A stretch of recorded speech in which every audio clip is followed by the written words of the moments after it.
and the omnibus. So I was forced into the Archers when I was a child. And look, it's come back to bite me later on. I'm awash with this stuff. The Archers is the world's longest-running radio show, with more than 15,000 episodes broadcast. Despite being a rural flavor show, The Archers is recorded in the heart of... You know that sound. The clink of coffee cups, sort of an ordinary morning background noise. And then suddenly, boom, the whole atmosphere just changes. You can almost taste the ambition, the family tensions, the community stuff, all bubbling up. It's like watching this intense chess game, isn't it? But with real lives at stake. Welcome back to the Deep Dive. So you've given us this really fascinating bit of audio from The Archers. It's Monday's episode, September 15th, 2025. And our job really is to unpack it. We want to dig in, pull out the key insights, explore, the hidden layers, and just get a proper handle on the dynamics in Ambridge this week. It's pretty amazing how a normal chat can just flip like that and suddenly reveal all this ambition and personal stuff underneath. Oh, absolutely. It's that contrast that really grabs you, I think. You get these tiny everyday details like remembering to buy tonic water or picking up veg sandwiched right next to these huge revelations that could, well, change everything for people, their jobs, their relationships. It really shows how everything in Ambridge is connected, Nothing just happens on its own there. Okay, let's start with the boardroom then. Section 1. Justin.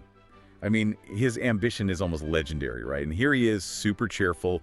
Lydian even says he's got a spring in his step. He comes out with lines like, "I will enjoy enlightening the denters with the news." He's enjoying it and saying his plans are more than feasible.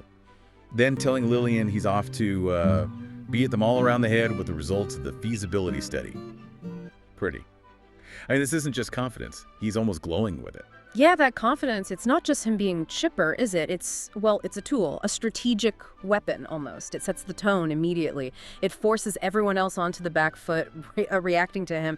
He walks in like he's already won. It's textbook psychological leverage, really, though there's a risk, isn't there? That level of certainty, it can come across as arrogance. Might put people off. That's a really good point. He's using this study like a shield or maybe a sword.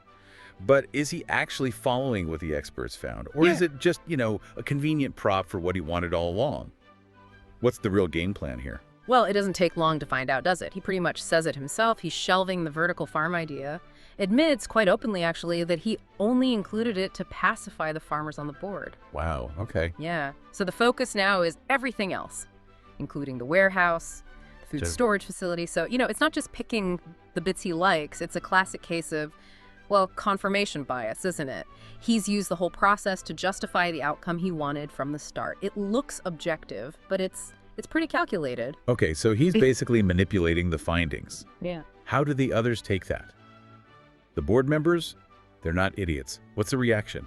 Oh, the pushback is immediate. You hear it straight away from people like Martin and Brian, experienced board members. Yeah. Martin's worried about, quote, losing farmland to concrete. Yeah. And he flags the obvious clash with Justin's own rewilding plans, the idea of giving land back to nature. Right, the contradiction. Exactly. And Brian, always the pragmatist, he just points out that Justin has a long way to go persuading people.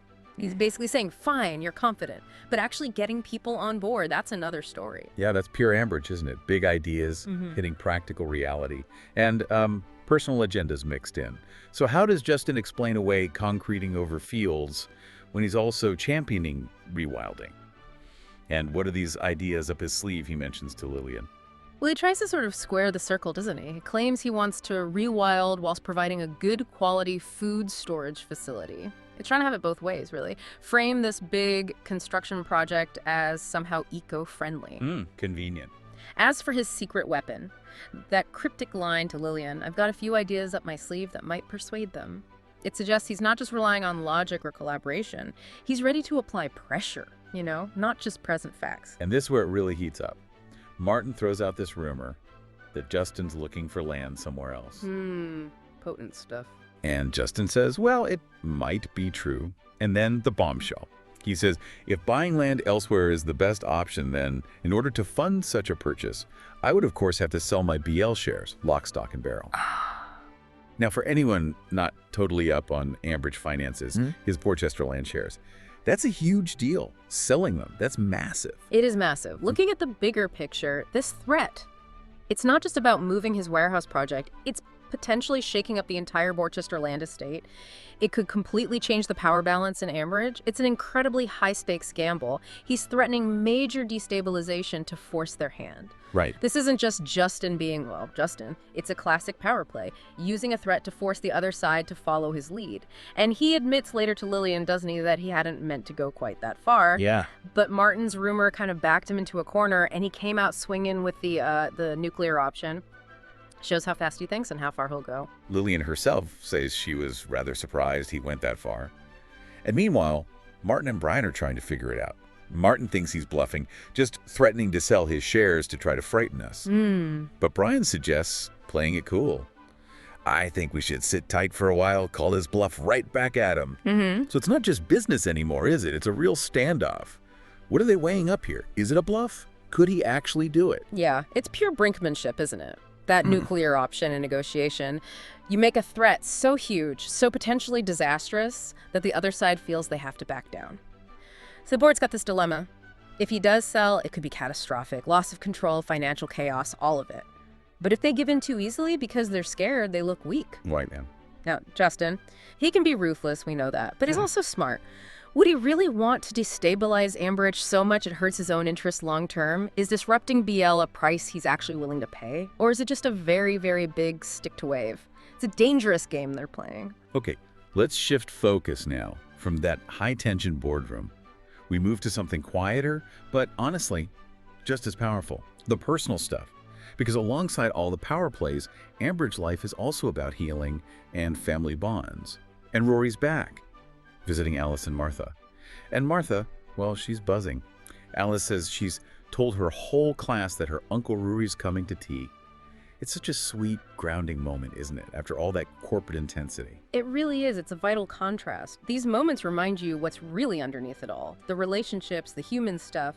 Rory's return brings that right into focus. And his reason for coming back, it's quite simple, really. He says, he wasn't doing much since I finished my placement. And then Kate rang and said Dad was struggling, so it just made sense to come back and make myself useful, to stepping up for family. Exactly. And tied into that, we see Alice and her progress. It's really something, isn't it? Especially considering everything she's been through so publicly.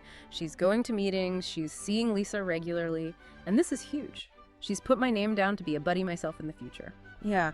Going from needing that intense support to wanting to give it. That's a massive step. Shows incredible recovery, incredible resilience. Yep. And it speaks volumes about the support she's had, too. What really hit me, though, was Rory's honesty. How vulnerable he is about the past. He talks about how Alice's illness affected him. He says, for a long time, I felt like I very much did need to ring you every week. I didn't stop worrying about you. And he describes that awful time when she stayed with him in London, seeing her drinking so much, and then finding her out cold, totally passed out. Yeah, his honesty there, it's incredibly raw. It really shows the vicarious trauma that families go through with addiction. His fear of losing her, especially, he says, after my mom and Jenny. You feel the weight of that past grief making everything even harder for him. He was carrying so much. And that quote is chilling. He says, when I first walked into the room and saw you, I thought you would. He stops himself. I mean, you weren't, obviously, but I think it made me realize that you could be. You might be. You had so little self-control, it was terrifying. That just gives you a window into the sheer terror loved ones experience. It's often hidden, isn't it? It really is. Hearing Rory say that, it just hammers home the ripple effect. Addiction doesn't just hurt one person, it radiates outwards. It's devastating. And Alice, she knows what that support meant. She says, I'd never have got here without you. It wasn't nothing, it was everything. She talks about all those phone calls, just checking in, talking about nothing, reminding me that I had people out there who were thinking of me. So what does that tell us about, that steady, quiet family support? How crucial is it?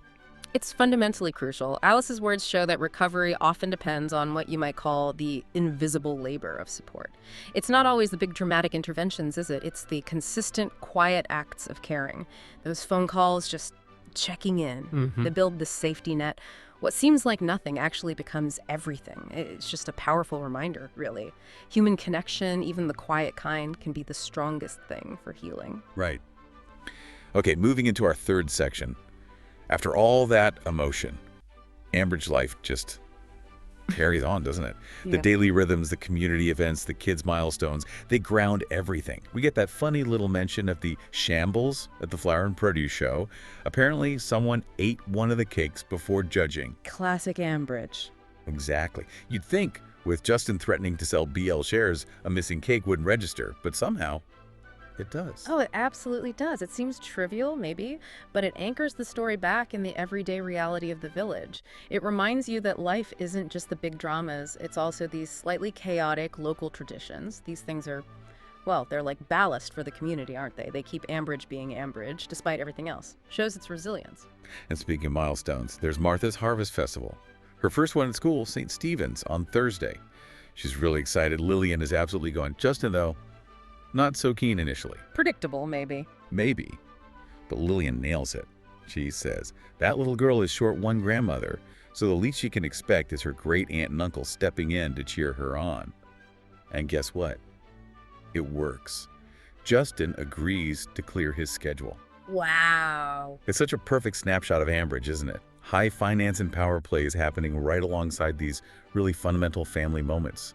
Shows that even for someone like Justin, family duty can still cut through the business ambition. It's a really key insight into his character, actually. Despite the ruthless business persona, that appeal to family obligation, it lands. It shows that those community expectations, those personal ties, they still matter, even to him. Underneath the boardroom warrior, there's still someone who responds to those core values, especially for Martha, given her situation. Absolutely. And Alice talks about Martha settling into school, too. How she was worried, but now she feels a bit relieved. Yeah. Martha's making friends, Max, Reuben, Connor, Lawrence. And Alice says she feels a bit stupid for having been so worried about it, but admits it's only natural, that worry. It's not just Alice, is it? It's that universal parent anxiety, maybe amplified in a close-knit place like Ambridge. Oh, definitely. And admitting she felt a bit stupid, that's so relatable. That protective instinct just takes over sometimes. And this whole thread, Martha starting school, making friends, that might seem like a small detail compared to Justin's plotting or Alice's recovery, but it's just as vital to the whole picture of Ambridge life. It's about continuity, about connection. In a place like Ambridge, a child settling in happily, it's more than just a family win. It kind of symbolizes the health of the community itself, doesn't it? It's a sign of hope, of life carrying on, growing, even with all the dramas unfolding. So quite a journey through this episode then. We've seen Justin's boardroom battles, that whole dance of ambition and pushback. We felt Rory's return, Alice's really moving recovery journey. And we touched on those grounding moments, the community events, the childhood firsts, strategic games, deep emotions, and village life all tangled together. And what's really striking, I think, is how interconnected it all is.